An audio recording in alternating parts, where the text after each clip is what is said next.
Halo trader semua, dan selamat datang kembali. Hari ini kita bakal bongkar tuntas sebuah resep trading. Ya, sebuah resep berkecepatan tinggi yang dirancang khusus buat para day trader agresif di chart EUR/USD 5 menitan. Yuk langsung aja kita mulai. Coba deh, jangan anggap ini sebagai aturan yang kaku. Pikirkan ini sebagai resep jitu buat menangkap momentum di sesi-sesi trading yang paling volatil, kayak sesi London dan New York. Jadi, yuk kita siapkan semua bahannya. Nah, setiap resep yang enak itu kan selalu dimulai dengan persiapan bahan yang tepat.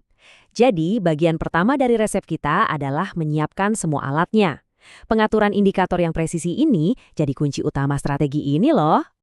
Oke, bahan utama kita nih. Pertama, ada RSI dengan periode 9 dan level ekstrim di 20/80. Terus, kita pakai MAD dengan settingan khusus, 5, 35, dan 5. Nah, sebagai lapisan terakhirnya, kita pakai 2 exponential moving averages, periode 9 dan 21. Semua ini dirancang spesifik untuk pergerakan cepat di time frame 5 menit.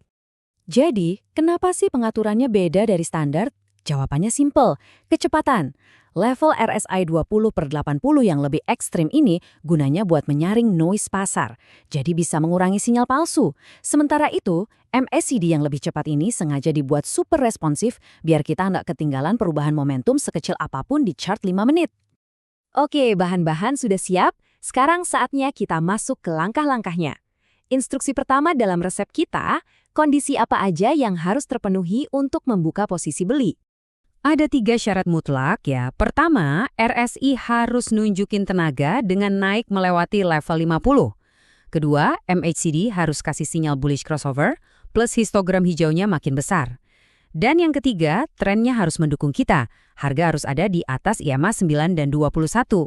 Ingat ya, tiga-tiganya ini harus terjadi barengan, nggak bisa satu-satu. Dan tentu saja, untuk setiap resep pasti ada versi kebalikannya. Sekarang kita lihat aturan main yang presisi untuk posisi jual, yang pada dasarnya cuma cerminan dari aturan beli tadi. Aturannya sama persis, cuma dibalik total. RSI harus terjun bebas melewati level 50, MACD-nya kasih sinyal sell crossover, dan yang pasti trennya harus jelas-jelas bearish dengan harga di bawah kedua EMA. Logikanya simetris, jadi lebih gampang buat diingat kan?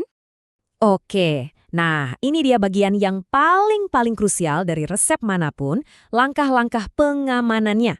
Yuk kita bahas gimana cara kita mengelola resiko dan kapan kita harus keluar dari market, entah itu lagi untung atau rugi. Aturan-aturan ini sifatnya nggak bisa ditawar, karena ini semua tentang melindungi modal Anda.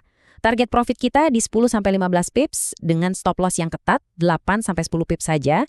Jangan pernah, sekali lagi, jangan pernah merisikokan lebih dari 1% modal per trading, batasi jumlah trading harian, dan yang paling penting, jangan sentuh pasar pas ada rilis berita besar.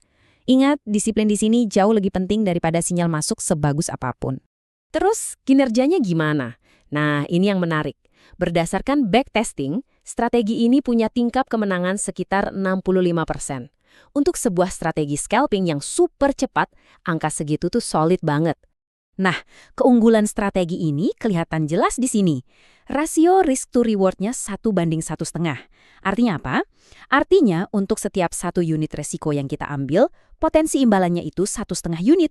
Kalau kita gabungkan rasio ini dengan tingkat kemenangan 65% tadi, kita jadi punya fondasi yang kuat banget untuk bisa profit dalam jangka panjang. Jadi, poin paling penting yang harus kita bawa pulang adalah ini. Suksesnya strategi ini tuh bukan cuma karena indikatornya canggih, tapi karena kita patuh sekaku mungkin sama setiap aturannya. Aturan masuk, aturan keluar, dan aturan manajemen resiko.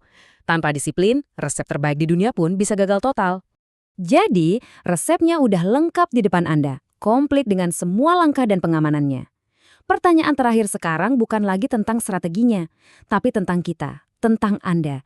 Apakah Anda siap untuk menerapkan disiplin yang dibutuhkan untuk menjalankannya dengan benar? Karena pada akhirnya, itulah yang akan menentukan hasilnya.